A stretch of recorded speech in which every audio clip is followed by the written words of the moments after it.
नेताजी सुभाष चंद्र बोस हमारे देश के एक बहुत बड़े हीरो थे। उनका जीवन और संघर्ष हमें हमेशा प्रेरित करता रहेगा।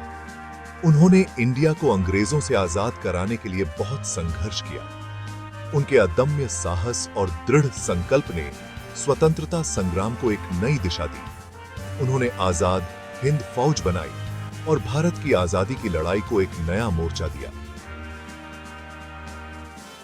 इस सेना ने ब्रिटिश हुकूमत के खिलाफ कई महत्वपूर्ण लड़ाइयां लड़ी। नेताजी का मानना था कि सिर्फ शांति से बात करके हम अंग्रेजों को भगा नहीं सकते।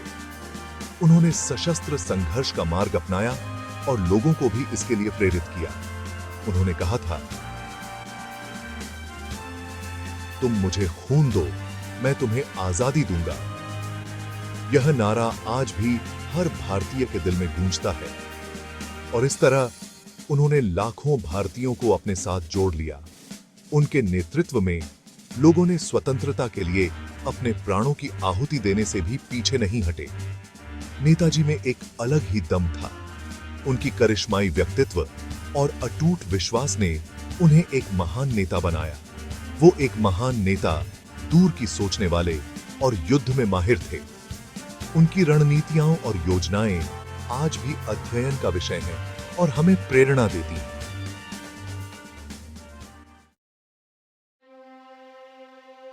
18 अगस्त 1945 को एक खबर ने पूरी दुनिया को हिला दिया। यह खबर इतनी चौंकाने वाली थी कि हर कोई स्तब्ध रह गया। बताया गया कि ताइवान में एक प्लेन क्रैश में नेताजी की मृत्यु हो गई। यह खबर तेजी से फैली और हर अखबार की सुर्खियों में छा गई। लेकिन बहुत से लोगों को इस खबर पर यकीन नहीं हुआ। लोगों के मन में संदेह था और वे इस खबर को मानने के लिए तैयार नहीं थे।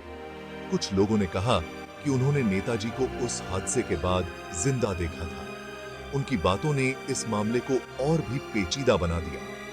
इससे यह अफवाह फैल गई कि नेताजी अभी भी जिंदा हैं और चुपके से कहीं रह रहे हैं। यह अफवाहें इतनी प्रबल थीं कि लोगों के बीच चर्चा का विषय बन गई। कई जांच होने के बाद भी नेताजी की मौत आज तक एक रहस्य बनी हुई है। हर जांच ने नए सवाल खड़े किए, लेकिन कोई ठोस जवाब नहीं मिला। नेताजी की मौत कब हुई, इस पर भी बहुत बहस होती है।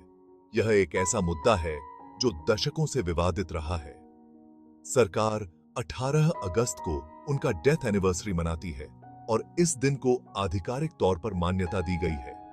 लेकिन बहुत से लोग इसे नहीं मानते। वे मानते हैं कि यह तारीख सही नहीं है और इसके पीछे कुछ और सच्चाई छुपी है। नेताजी के परिवार वाले कहते हैं कि उनकी मौत किसी और दिन हुई थी। वे इस बात पर जोर देते हैं कि सच्चाई को सामने लाया जाना चाहिए। उनका कहना है कि सरकार ने सच छुपाने के लिए 18 अगस्त की बात बनाई है। वे मांग करते हैं कि सभी दस्तावेज सार्वजनिक किए जाएं ताकि सच्चाई सामने आ सके। नेताजी के परिवार वाले और उनके चाहने वाले बहुत दिनों से मांग कर रहे हैं कि उनकी अस्थियां जापान से इंडिया लाई जाएं। उनका कहना है कि नेताजी को अपने देश में इज्जत के साथ अंतिम विदाई मिलनी चाहिए, लेकिन सरकार ने अभी तक उनकी बात नहीं मानी है। नेताजी की मौत का रहस्य आज भी इंडिया के लोगों को सोचने पर मजबूर करता है। क्या नेताजी सच में उस प्लेन क्रैश में मारे गए थे? अगर हां, तो उनकी मौत कैसे हुई? अगर नहीं, तो वो कहां गए और कब तक जिंदा रहे? ये ऐसे सवाल हैं जिनके जवाब आज तक नहीं मिले हैं।